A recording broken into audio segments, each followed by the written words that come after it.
Hi to all. ఈరోజు మనం ప్రస్తుతం యూరియా కొరత అనేది ఎక్కువగా ఏర్పడింది. అసలు యూరియా కొరత ఎక్కువగా ఏర్పడడానికి గల కారణాలు ఇప్పుడు మీకు చెప్తాను. యూరియా కొరత అనేది ఏర్పడడానికి ముఖ్య కారణం యూరియాని అధికంగా వాడడం.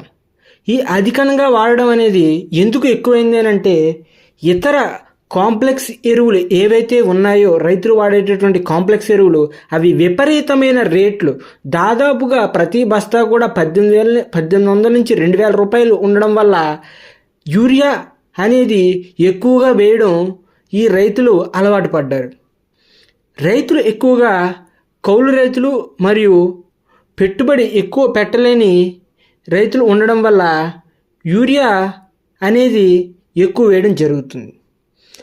అదేవిధంగా ఈ యూరియాను ఎక్కువగా వాడడం వల్ల నష్టం ఏమిటి అని అంటే, నేలలో ఇతర మైక్రోన్యూట్రియంట్స్ ఏవైతే ఉంటాయో వాటిని మనం కోల్పోతాం.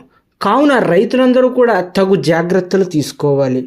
అదేవిధంగా రైతు అనేటటువంటి వారు యూరియా యొక్క నిష్పత్తిని వేసినప్పుడు తన చేతి గుప్పెడితో వేసినప్పుడు అనుకున్న దానికంటే ఎక్కువ పడడం, మనం అప్పగించిన లేదా వేసేటప్పుడు వేసిన మనిషి త్వరగా అయిపోతుందన్న ఉద్దేశంతో ఎక్కువగా వేయడం, ఇతరితర కారణాల వల్ల మోతాదును మించి వాడడం అనేది చేస్తున్నారు.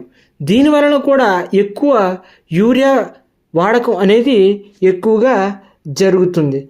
అదేవిధంగా సాధారణం కంటే అధికంగా ఎక్కువగా వాడడం, మరి ముఖ్యంగా ఎవరైనా సరే యూరియా ఇక ముందు దొరకదేమో అన్నట్టుగా ఎక్కువగా తీసుకుని వెళ్ళి దాచుకున్న తర్వాత తిరిగి వాటిని వాడుకుని మిగిలిన నిల్వలు సొంతంగా వేసుకోవడం వల్ల కూడా కొంతవరకు ఇబ్బంది కలుగుతుంది.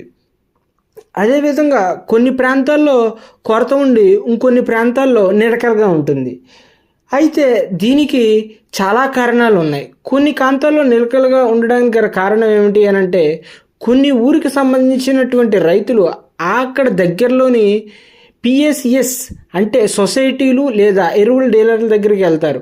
వాళ్ళ పొలం అనేది ఒక ఊర్లో ఉంటే తను నివసించే ఊర్లో తనకు సంబంధించిన పొలానికి సంబంధించిన బకాయిలు అన్నీ కూడా ఉండడం వల్ల ఆ సొసైటీకే వెళ్ళి తెచ్చుకోవడం, తను సాగు చేస్తున్న భూమి ఉన్న ఊర్లో సొసైటీ ఉన్నా కూడా ఇక్కడి నుంచే పట్టుకెళ్ళడం వల్ల కొన్ని చోట్ల ఎక్కువగా ఈ కొరత అనేది ఏర్పడుతుంది.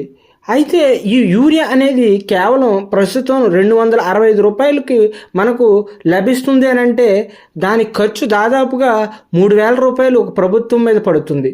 3000 రూపాయల యూరియా బస్తాని ప్రభుత్వం సబ్సిడీ చేసి మనకు 265 రూపాయలకే మనకు అందిస్తుంది. రైతులు గుర్తెరిగి దీనిలో ఉన్నటువంటి లోపాలన్నీ కలిసి చూసుకుని కాంప్లెక్స్ ఎరువులు, అదేవిధంగా నానో యూరియా మీద మంచి ప్రభావం అనేది రైతులు అలవాటు మర్చుకోవాలి అనేది ముఖ్య ఉద్దేశం. Thanks for watch.